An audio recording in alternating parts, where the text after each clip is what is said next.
Oh, that's right. You've made it all the way back to the Pete the Planner show. It's a great pleasure of yours to have met our acquaintance once again. By we, this time, I mean the whole crew. Kristen's back from her sabbatical. Dame's always here, except when he's not, including a couple weeks ago and next week. Hi, Kristen. Hello, Pete.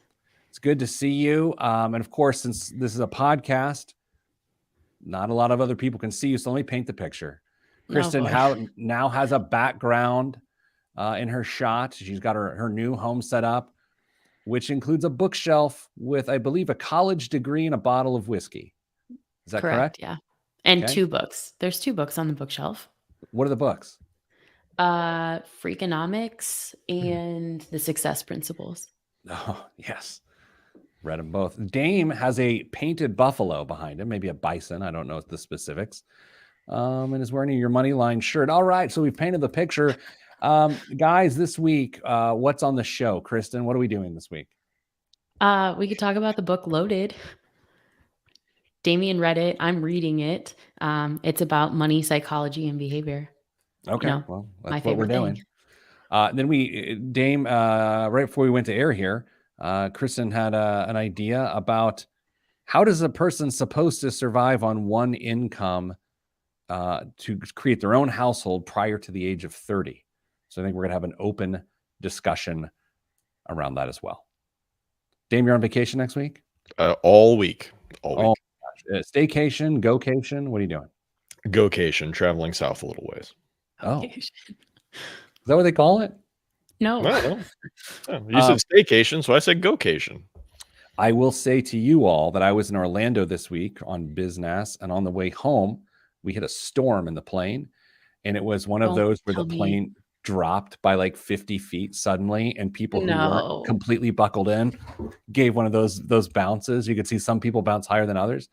And so I'm in this moment, I'm thinking, okay, I could die today.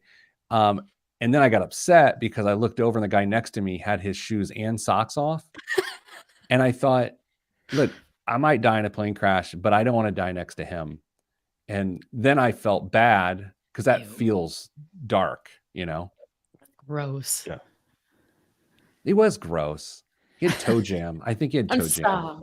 It's what I could see. I don't have that good a vision, though. So it could have been a smudge on your glasses. It could have been a smudge on my glasses. Could have been someone's spittle from when we all bounced out of our seats. All right. Let's start the show. I hate to tell our friend Jeremiah, but not a lot of time today. So we're going to have to wrap this thing up. I've got an event in Houston via the internet and T-minus 55 minutes. So T-minus 55 minutes in Houston. You see, it was like a shuttle launch thing. I got it. It was actually unintended. Oh, Caitlin says hello. You're wasting time, Pete. Oh, sorry. I'm not ready. Big surprise. Can I say something real quick? My neighbor has 3 teens. One is a young man, and then they have 2 older teens. And every morning, one of the teens leaves at 5:30 a.m. and double honks her horn. Nice. When she leaves, and it wakes me up every day at 5:30. And I don't want to confront a young teen woman, but I'm close. I mean, I don't know if I should say this on there, but like I've Googled arson. Like it's like, I don't know what to do. I haven't Googled arson. I don't know what to do. Like, how am I supposed to have a breakthrough conversation with someone that thinks it's a good idea to double honk every single day at 5:30 a.m.?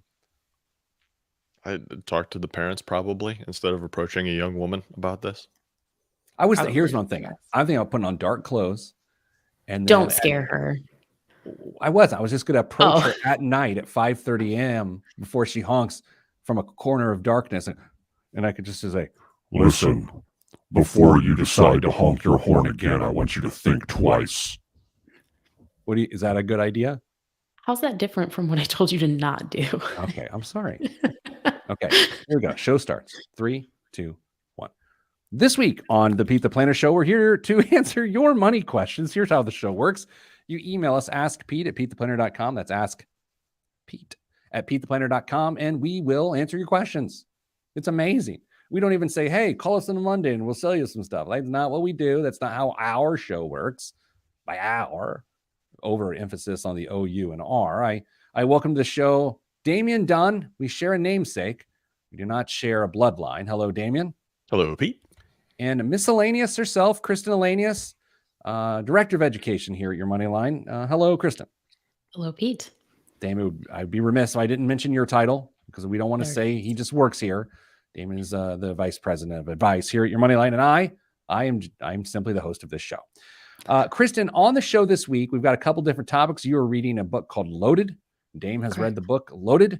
So we're going to have a discussion point around that. And then we also want to talk about how feasible, honestly, in the modern era, is it to have a single income household under the age of 30 in which you're self-sustaining. So we're going to hit those topics. Dame, where do you want to start? I mean, I'm going to put you in charge of this. Where do you want to start? Ooh, wow. You know what? Let's start with a conversation on feasibility of single income households. So, Kristen, you brought this up. What are you thinking? Like, where are we going with this? I saw this question posed on the internet. It was like, how? How do you have a single income household if you're under 30? And I started to think to myself about how many people do I know that are under the age of 30 that are living by themselves. They're the only income source. And I don't know that many people that fit that bill. And so then I got to thinking, I'm like, so what's the answer? And is it, do you have to have two incomes in your house? Is it, you have to have a partner that you share finances with, or is it, you have to have roommates? And I think the answer is maybe. So I have a question. I guess I'll pose it to Dame. Dame, the way I start to think about this, isn't it as easy as to say it's just about the amount of income that's coming in, not the number of incomes coming in? Yeah. I mean, you could very easily have a successful, comfortable, stable, single income household. But I think the challenge becomes, especially as you are a new graduate, either from high school or college, income may not be exactly what you want it to be, and you're balancing a whole bunch of different needs, whether that's rent or car payment or student loan repayments. Check local listings for repayment dates starting soon in an area near you. You've got a whole bunch of competing issues that need dollars, and then you've got to figure out how to fill in the gaps with everything else and have some semblance of a social life, and that can get really challenging for a lot of people. Yeah, Kristen, I'm curious how much your perspective on this is, I was going to say tainted, but that sounds really negative, influenced by the student loan conundrum. I don't know how much it is, just because we haven't been in repayment for so long. It almost feels like, I don't know about the two of you, but I feel so far removed from student loan payment. It feels like it's been a really long time since that's been the issue that plagues someone's barrier to entry. I think more than that, right now, the conversation is housing is unaffordable. And I feel like that student loan conversation is a back burner item, for better or worse. I'm not saying it should be, but it just feels like it's been so long since we've talked about it. Okay, so I'm going to plead guilty to ignorance because I didn't even consider that this conversation was actually about housing affordability. My head was going towards the other expenses in a person's life and the starting incomes of a household. But Kristen, to your point, with what's happened with not only interest rates, but the housing market, renters are up against it as it relates to rising rent. So that's the premise of this whole thing, is housing prices are possibly the reason. I think it could be that. And also, for the last couple of years, I bought a house in this ridiculous, what did we call it? Tulip mania Yes. housing market. And I purchased a house still within what I would consider to be a reasonable place, but I wanted to be far below where I ended up from a monthly payment perspective. But I could not even compete at the price point that I wanted because I was not an all cash buyer. So how is someone supposed to live below their means if below their means their competition is, hey, I'm going to give you a 10% increase in what you're asking, and I'm going to give you all cash? Like, you just can't compete with that. I feel like the most practical thing I'm hearing here, Damian, is the argument as to why it's completely okay to move back in with your parents post college if that's where you end your education. Bingo. That's kind of where it sounds like it's leading. It makes me want to start building a little mother-in-law suite will soon turn into children suites. Yeah, it's interesting here, right, with this topic, because if I'm being honest, which I tend to like to be honest, I was Mr. Tough Guy around push them from the nest and let them fly away. It is my personal strategy up until this point in my life. But as I lay sleepless in bed last night, it hit me that my daughter is 5 years younger than her mother was when her mother and I met. Right. And so you start to see this time tick by and you're like, okay, well, maybe this isn't going to go as tidy as I thought, even with all my planning. Kristen, I'm curious, totally off the top of your head, which you love, out of 10 people, 10 youngs under the age of 30, what's a reasonable amount of youngs that is feasible for them to actually succeed at creating their own household? Single. Jeez. I was married at 22. I had to lock it down. I wasn't getting any better looking, you know? Well, not to throw like a wrench in this, but last week, the two of you talked about how you wish you had saved more before you were 30. And is if we're not, you don't want to give up quality of life. So where can we find that margin to save more? And is it by giving yourself some time, assuming the situation's like healthy and everything, to live with your parents when you're an adult? If your parents are able to do that and you feel comfortable with that, and you can super fund some long-term savings and save for a down payment for a house, maybe I might make the argument that there should be more people maybe considering this as an option. I don't like that that's our reality, though. I just feel like there's no plan at all. Like, Dame, as I think about this, the socially acceptable thing, still culturally acceptable thing, is to go out on your own. Mm-hmm. It's still somewhat shameful for you to move back in with your parents or even get a roommate. But I think ultimately what we're talking about here is that there's just no, I was going to say there's no national plan for this. There shouldn't be a national plan for this, but there's no sort of movement towards something that is reasonable here. I have to say, I went out and Googled the apartment complex where my wife and I lived right after we got married to see what rents were now for essentially the apartment that we had. It's doubled in the last 19 years. So it's gone from 700. Well, it's not quite doubled. It was 700-ish. Now it's 12 to 1300-ish for a 1-bedroom, 700 square foot apartment. Well, now I've got to look up where I lived. Mrs. Planner and I bought our condo right out of college for $106,000. Oh, $106,000. What was your HOA? That's a good question. Like 300 a month or something like that. Something stupid. It is now worth $229,000. What's the math on that? 22 years later. Yeah. So completely unaffordable. I mean, there's no way. And the interest rates are actually climbing back to where they were. Our interest rate was 8%. So we're quickly approaching that. So let's do this. We're going to take a break. We're going to settle down. We're going to towel off. And we're going to come back. Well, I'm sorry. Kristen and Dame they've been reading a book called Loaded, and it's got a lot of thoughts about is it okay to make a mistake when you know you're making a financial mistake, and various thoughts around that behavioral finance. So that's what we're talking about next, right here on the Pete the Planner Show. We will not shame you if you live at home with your parents. Just make sure you're chipping in for food. All of this is next on the Pete the Planner Show. I'm Pete the Planner. Did I describe what the next segment is appropriately, or did I butcher it? You kind of blended a couple of ideas in there, but that's all right. We'll get there.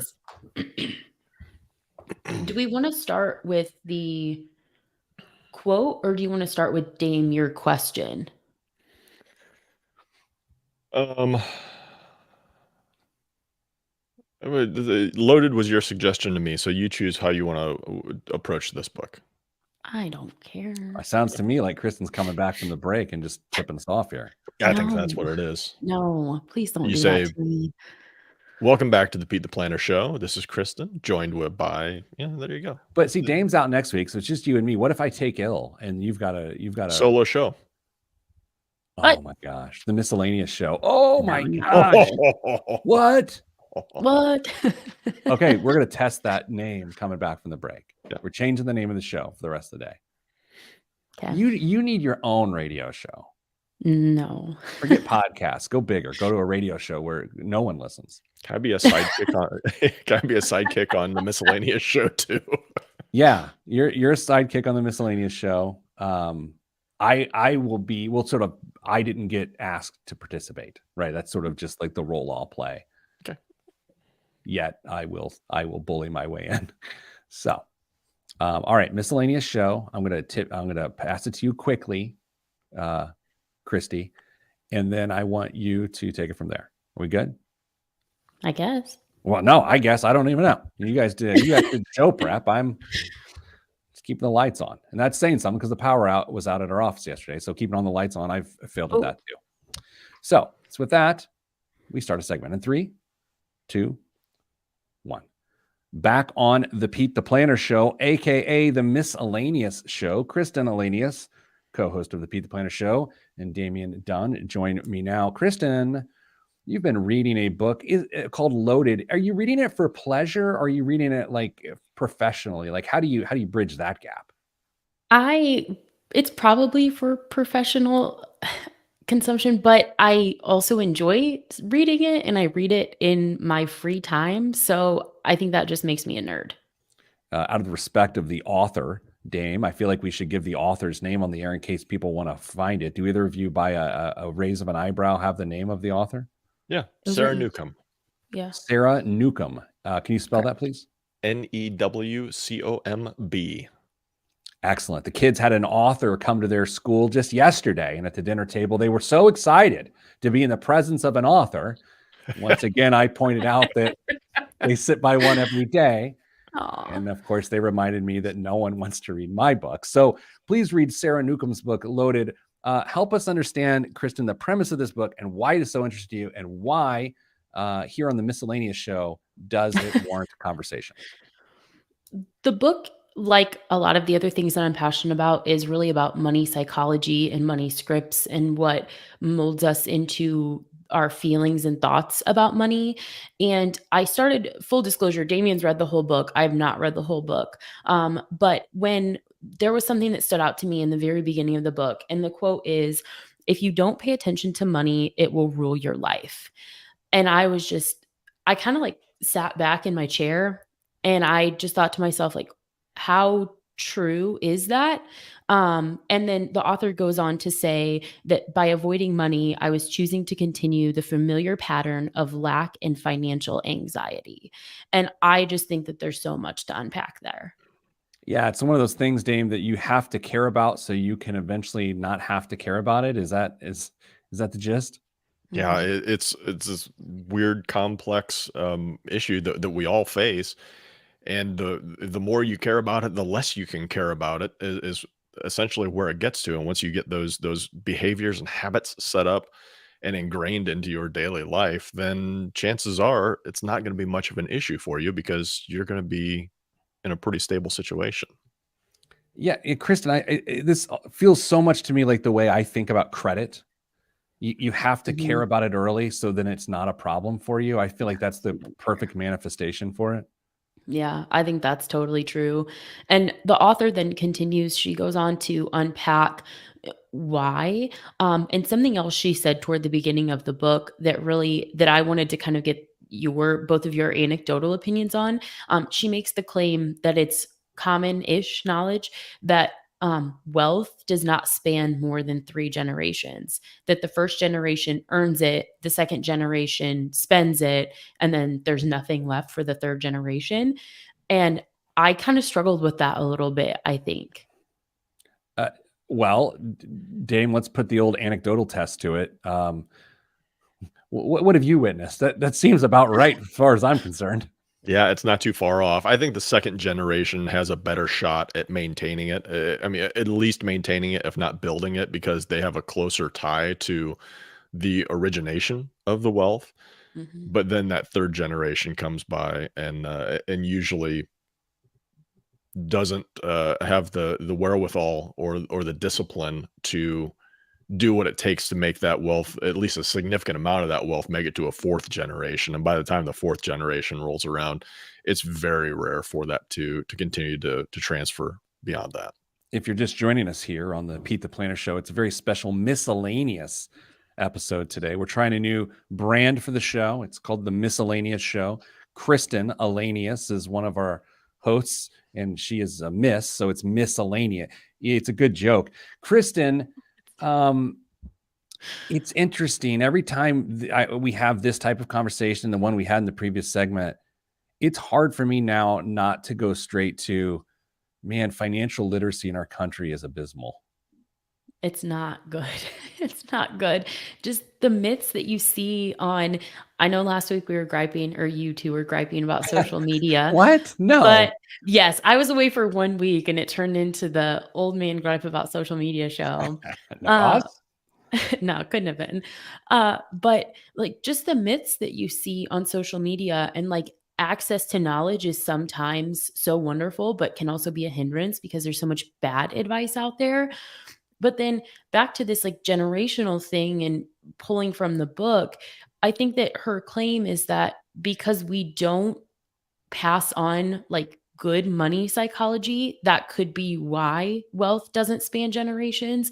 And that brings us all the way back to when we were talking about like, if you think you're going to leave an inheritance, should you be having conversations with your kids about it? If we were having more conversations about money, more real conversations about money, could wealth span generations, or can it just not be fixed? Yeah, Dame, I keep thinking the same person that sensibly built this wealth raised the people that are inheriting the wealth. So shouldn't there be this natural congruency where the person can maintain the wealth? You would think so. You'd like to think so, but that's not the case. I mean, I don't have to go far to see how divergent behaviors and attitudes and beliefs towards money can be, because my kids, I don't want to say they're on the polar opposite end of spectrums, but one of them sees money as something to be spent readily, freely, and without much discretion. And the other one is much more disciplined and would like to save and continue to build her own net worth. And it's amazing. They hear the same conversations, they see the same stuff, but they take it in two completely different ways. Now, in spring term of my senior year in college, actually, I took gender communications, and I wrote a paper about how gender communications can get awkward at times. So every day I went to Clarksville, Indiana, and I sat at a Hooters, and I took notes as men interacted with their Hooters waitresses. This is true. This is a true story, and I wrote a paper on it. And so since I have all this background on gender communication and gender studies, I gained a lot of weight that month. I want to bring up a very awkward point, and a good point, actually. I think it is possible, now that there are many more women in the workforce earning significant dollars, that this idea of inheritance being wasted away could lessen. I think the prudence of women earning more money, I think that could actually shift this behavior. Does anyone care to react to gender scholar Peter Dunn on this? I would probably agree with that, because I just made the claim earlier this week that I think that millennial women are changing the way that collectively we think and speak and converse about money. And hopefully that's for the better. I want to believe in biasly my people. So yeah, I agree. Well, Dame, even look at sort of the financial experts out there. Not that financial experts really, control the ethos of the financial world, but a lot of the experts that I like to follow and I find interesting are this sounds creepy, are young women, right? I think that newfound sensibility, that different perspective can maybe lead to different outcomes when it comes to things like inheritances. Yeah, female planners, women planners are really successful, and if we're talking about specifically investments, they tend to have better results than their male counterparts. So it's very possible that women are going to have a significant influence in where the financial future of the individual in this country goes. I'm not sure a month at Hooters gives you quite the credibility to make a claim on this, but I would be interested in how many free wings you got while you were there. I had hair at the time. Nice. There was this one guy that came in like every other day, and in the atrium, I don't know, foyer, I don't know what it's called.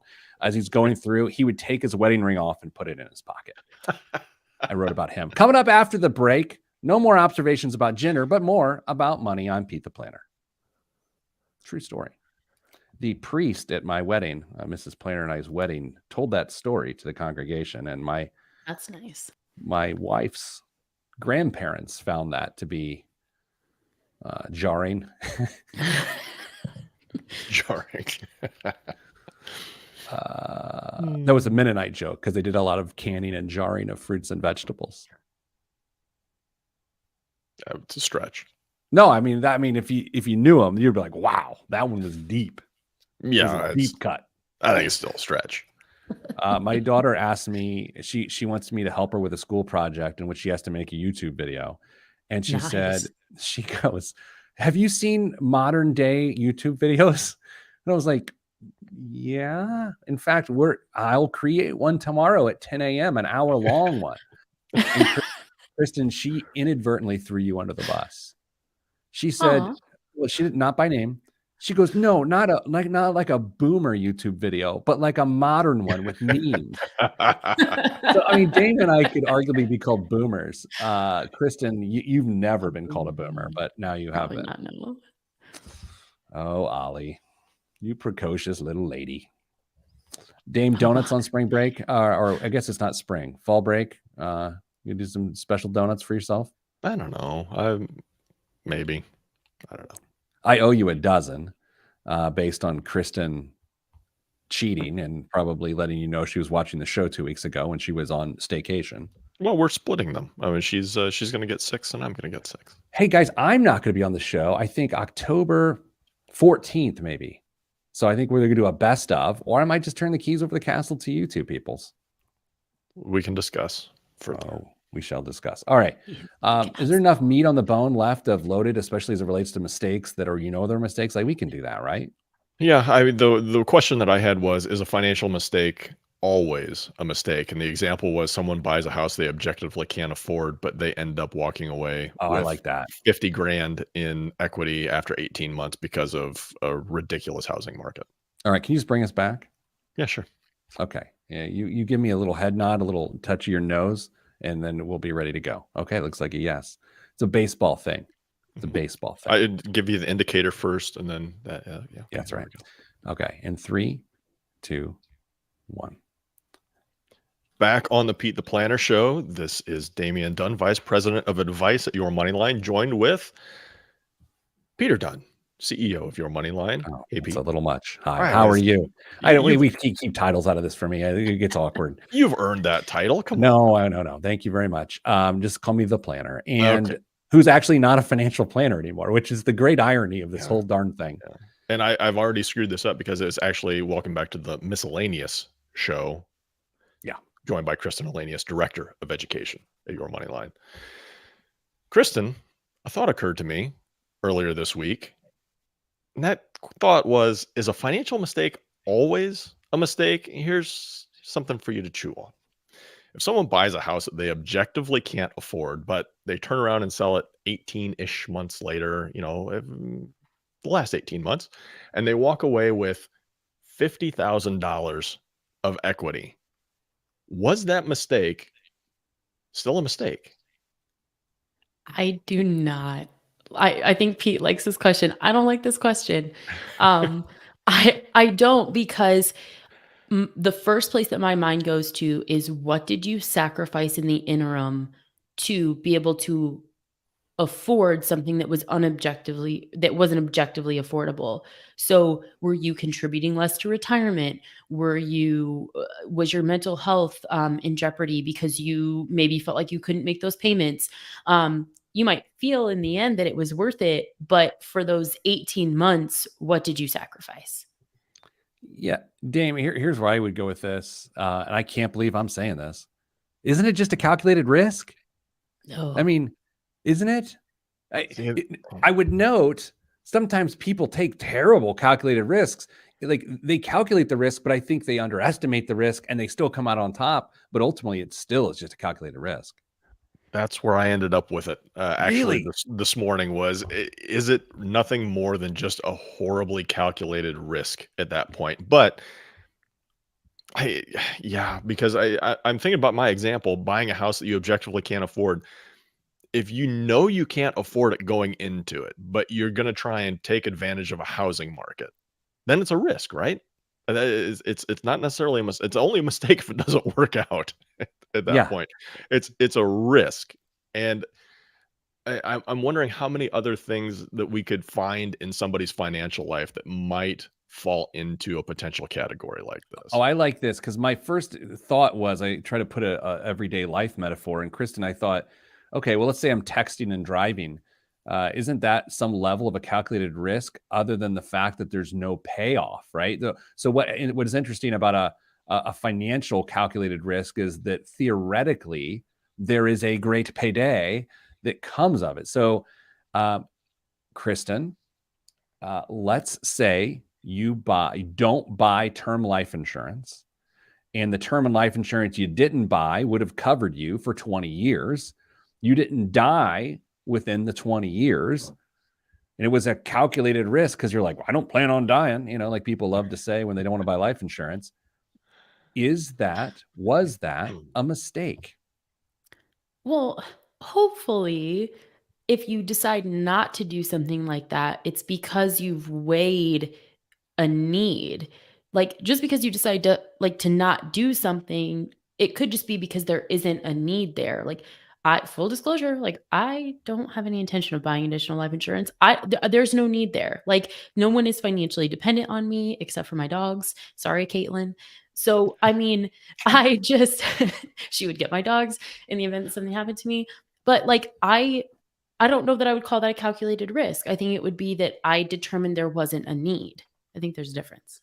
Okay, interesting, Dame. As a person with someone depending on your income other than the local Subway sandwich shop, that was a cut at Kristen, actually. Yeah. Um, yeah, no problem, anytime. Do you view that differently? Because I view that differently. I'm assuming the person has a need and they're just choosing not to buy it. Is that the same example of buying a house you can't afford and then benefiting from it? I think life insurance is a little bit different because there are a number of factors that could change over that 20-year time period, anywhere from a family situation to a health situation where you may need insurance in the future, but all of a sudden you are rendered uninsurable. So I think there's always a need for some level of life insurance, but I've heard worse excuses to not do something. Well, I mean, how can we not talk about things like crypto or meme stocks or just day trading in this regard? I mean, aren't those calculated risks that are often miscalculated that may work out? And was it a mistake to do it that way? I don't even think they're miscalculated risks. I don't think people view them as risks at all. They are just bought into lock, stock, and barrel and to the moon because that's the only place this goes. That's exactly what I was thinking is like, can it be a calculated risk if there wasn't a like Yep. proactive thought process involved? And I'm not sure that there is one. Well, okay. So I go back to you said, give me some examples of this. I got a million of them. Let's say, Kristen, that you bought your home on a 3-1 ARM, adjustable rate mortgage, and when the 3-year period is up, there was no interest rate increase. Calculated risk that wasn't a mistake, or what?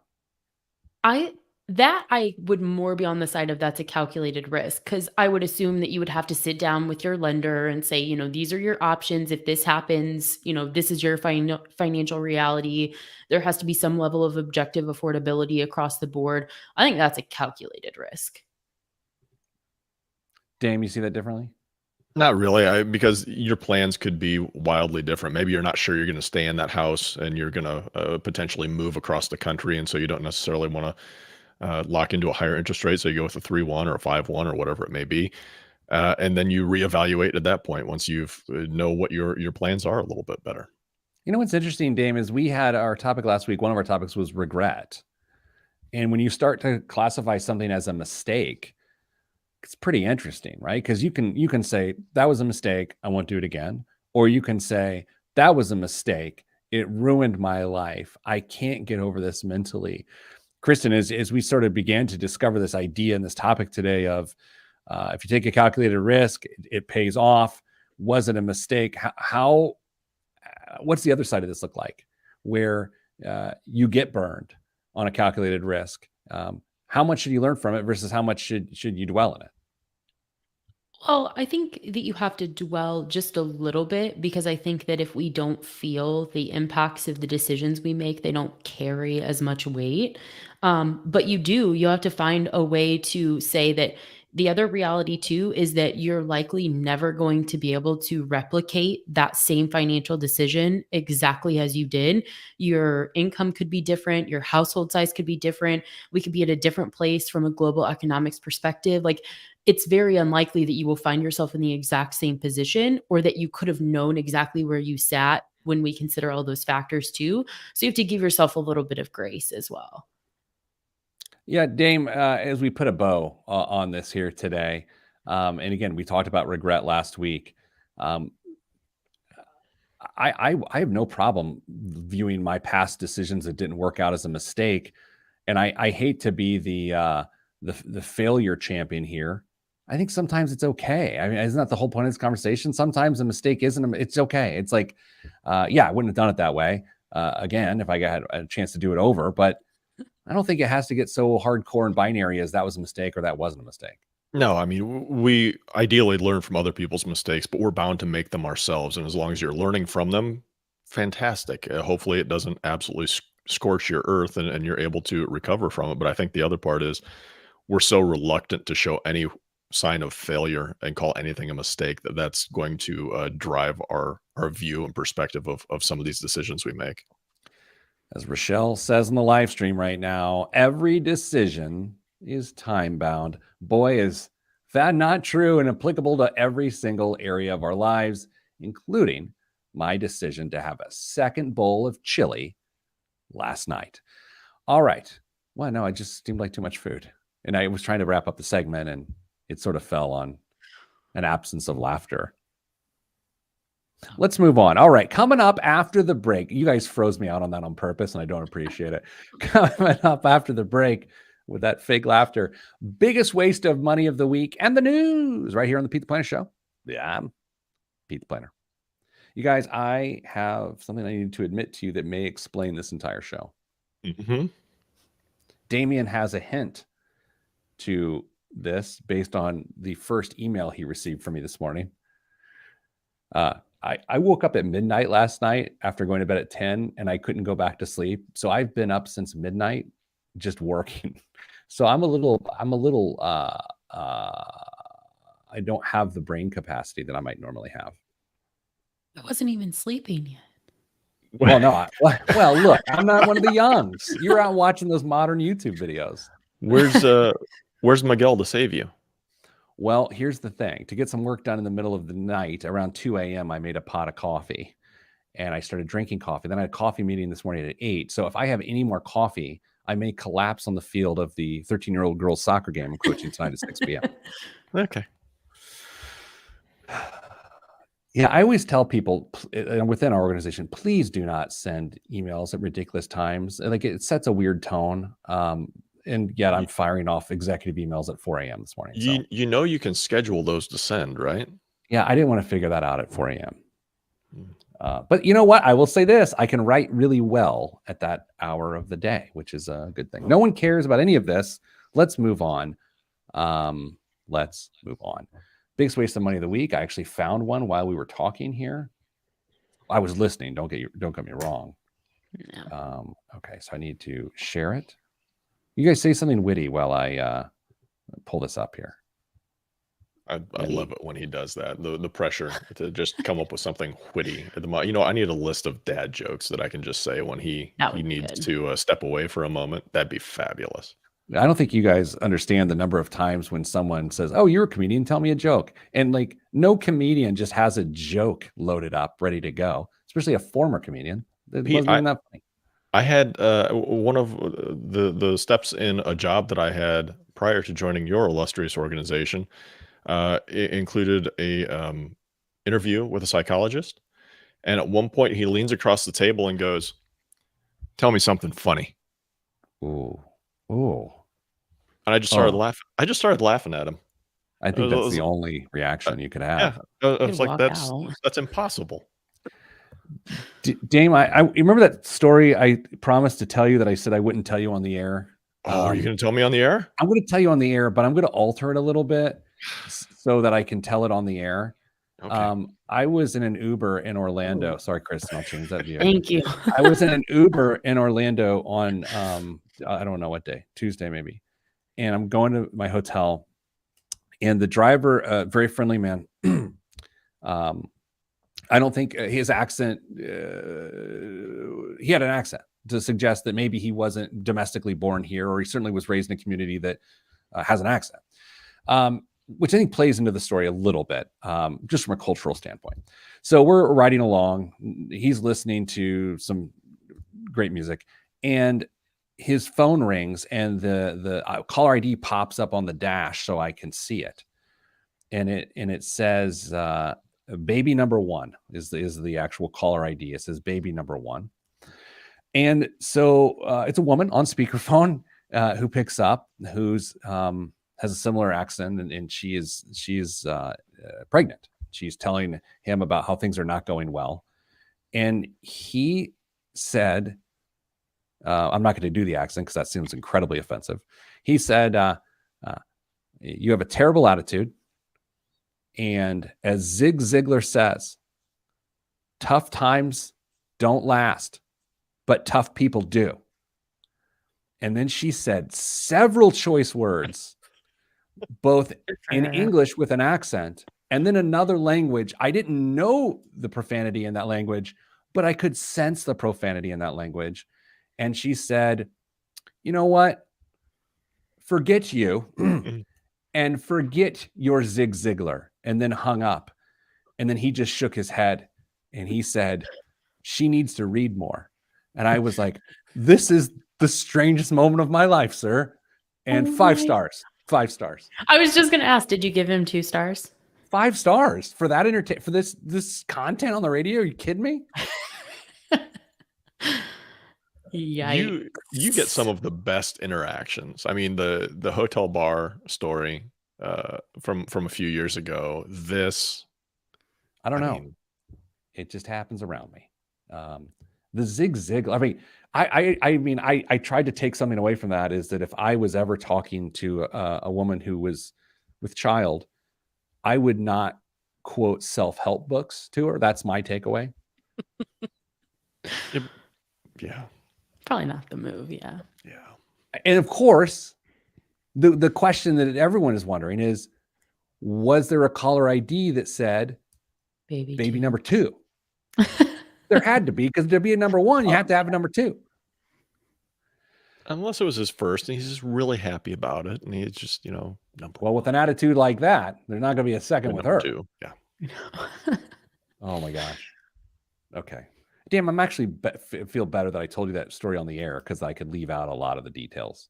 Yeah, that is probably the better choice, honestly. Okay. And it's with that we must continue quickly. I got to go, Jeremiah. So let's do the show in 3 biggest waste of money of the week. 3, 2, 1. This week's biggest waste of money of the week, right here on the Pete the Planner Show, is the 50-cent escape knife. Paranoia or good planning. Whatever the reason, the 50-cent escape knife is a unique and potentially life-saving piece of kit. Time out. I love the use of kit as a singular noun. Or is it actually it's a grouping, a kit? Do you ever talk that way? Like, this is my kit? No, but I mean, kit is a familiar term if anybody's spent much time riding road bicycles. That's fair. During a search, coins are the most overlooked items on a person, making this perfect for either carrying or pre-placement. A Japanese circular steel blade is housed in a case made from a split 50-cent piece, the real official U.S. currency, and is capable of cutting through rope, zip ties, or other non-metallic materials. The two halves are securely held together with a rubber O-ring in a channel around the coin's perimeter, with the coin itself providing a solid grip. Kristen, I will start with you. First off, do you think this is a waste of money, or do you need to guess a price before you come to that conclusion? I think I would need to know a price. This is very MacGyver. I'm almost into it. $50. Okay. Dame, where are you at? I'm going to go with Big Rick Swink's suggestion, $19.99. But if you act now, you'll get two for the price of one. Yeah, Brian Pinkin's guess is on the live stream, 150 American dollars. And the answer is $40 for a 50-cent piece that can cut zip ties.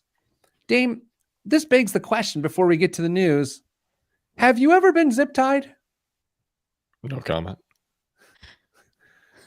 Kristen, have you ever been zip tied? No. All right. What's in the and no, I've not been zip tied. I am too boring to ever have been zip tied. Dame, what's in the news this week? Pete, there are plenty of modern YouTube videos that can show you how to escape from zip ties, by the way, just in case you ever want to learn that skill. Okay, noted. With his 60th dinger of the season Tuesday night, Yankee slugger Aaron Judge is on pace to break the long-standing American League home run record in the next few games. And if you happen to catch one of those home runs, you could be on pace to finally afford a house. Given Judge's lack of performance-enhancing drug controversy and his popularity among baseball fans, experts are estimating that his 61st home run ball could fetch anywhere from $250,000 to more than $2 million at auction. His 62nd and record-breaking bomb shot, homer, moonshot, whatever. It's some really bad copywriting. It doesn't matter. I should have edited that. That's totally on me. I apologize. It has an estimated value of between $500,000 and $5 million. For that reason, Yankees tickets prices have ballooned to $960 on StubHub, with some eclipsing $4,000 on the secondary market. Dame, wait a minute. Okay, Kristen's got a question. The ticket prices are going up because people hope that they'll be the one that catches the maybe 61st home run for a ball that might be worth. Okay. Calculated risk, which could be a mistake. Yeah, right. Financial regret. Dame, here's the question that obviously is going through most people's minds. And it's just you and me. So I think you just need to focus on me and don't worry about anybody else. Let's say you're there and the ball comes to your area and there is a scrum. And there is an 8-year-old girl who has the ball almost in her grasp. Do you shove the girl and take the ball? Almost in her? I mean, give me a little bit more definition on this. Very small hands barely fit around the ball. Oh, so it's like she's got fingers on it. Yeah, but they're very small and weak. It's her. No, I'm not stealing a baseball from an 8-year-old, even if it's worth $500,000. Kristen nodded yes. I don't know. It might be mine. All right. Well, Damien, I'm just making a note in the HR file to not let you volunteer. Oh, actually, you said yes. It's Kristen. It's Kristen that I have to worry about. It's her HR file. Sorry, forgot. Dame, what else is in the news this week? Pete, did you watch Thursday Night Football on Amazon this week? I did, and there's a special stats view where they do the next gen stats overlaid the entire game, and they'll show the receivers' routes as they're running them, so you can see the shape of the routes, and it gives stats on the side. Mrs. Planner suggested that it was the greatest thing that ever happened to me, and I concurred a little too quickly. Well, there was another big difference about that broadcast, Pete. There were 0 beer commercials. Unlike TV networks, Amazon bans ads that promote alcohol in several countries, including the United States. But an NFL telecast without beer ads is like a wedding reception without the song Shout. Of the $60 million that beer companies spent on TV ads in the past 2 weeks, 70% was directed to NFL programming. 60 million the beer companies spent on TV ads, 70% was directed to NFL programming. Please tell me you wrote that line yourself. I was just going to ask, was that your copy? No, I wish it was, but it wasn't. So my dad, at every wedding, family wedding I've ever been to where he's there, that song comes on. He comes off as a wallflower, comes off the wall, gets to the dance floor. He's a little bit softer, and like he like does this whole thing. And my sister and Mrs. Planner love it, and it is like he just loses his mind during That's that awesome. song, and so that was very funny. Yeah, beer commercials during football games seems ubiquitous. Yeah, I'm not sure I even would have noticed it myself, but now that I know it, if I watch next week, it's something I'm certainly gonna be paying attention to, trying to figure out what's taking all the ad space. And Kristen doesn't care. Well, she's a whiskey drinker. Just look on the shelf behind her. Yeah. That's the thing. She's not a whiskey drinker. You That's cannot false drink this advertising. bottle. Oh, you can drink that bottle. No. Why? Well, can we just share the significance of the booze It's you have in your shot? it was a limited run. It has you can't see it, but it's from when the Cubs won the World Series. Well, okay. Are you gonna sell it on a secondary market some year? Absolutely not. It's just It's too for precious to looks. keep. Just keep the empty bottle. No. That's why I'm on the show, just for looks. Dane, what else is in the news? FedEx set up plans to start raising shipping rates by an average of 6.9% across most of its services starting in January as the delivery giant copes with a global slowdown in business. The rate increase is higher than previous years and comes days after the company slashed its profit and sales forecasts. FedEx and rival UPS raised shipping rates by an average of 5.9% for 2022, the first time in 8 years that either had strayed above 4.9%. The average number of packages FedEx handled daily in the quarter ending August 31st fell 11% from the prior year and the third straight quarter of declines. Pete, should we really be surprised that they're sending fewer packages now than they were a year ago? No, I mean, it doesn't seem that surprising because people can get out and about and make their own purchases. Like, I gotta admit, first of all, I don't spend that much time thinking about packages and the cost of having a package arrive at your home. But this all makes sense with the cost of jet fuel, inflation, and the fact that people, well, I guess I just reversed my decision there. It doesn't make sense to me.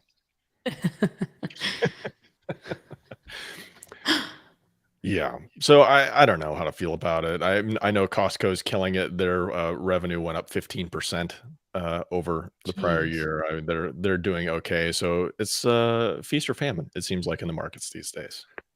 Feast or famine. Dame, before we go, little known fact, this studio desk that I am broadcasting on, I think is worth roughly $250. However, I've personally valued it at over $25,000. And so I've started going through different possessions and property of mine and just inflated the values of them because it seems like the thing to do these days. So that's pretty exciting. I agree. Yeah, absolutely. Well, Kristen, welcome back to the show. Glad you're here. The first miscellaneous program was a great success. Next week, it's just miscellaneous and myself as Dame gets a little R&R. Okay.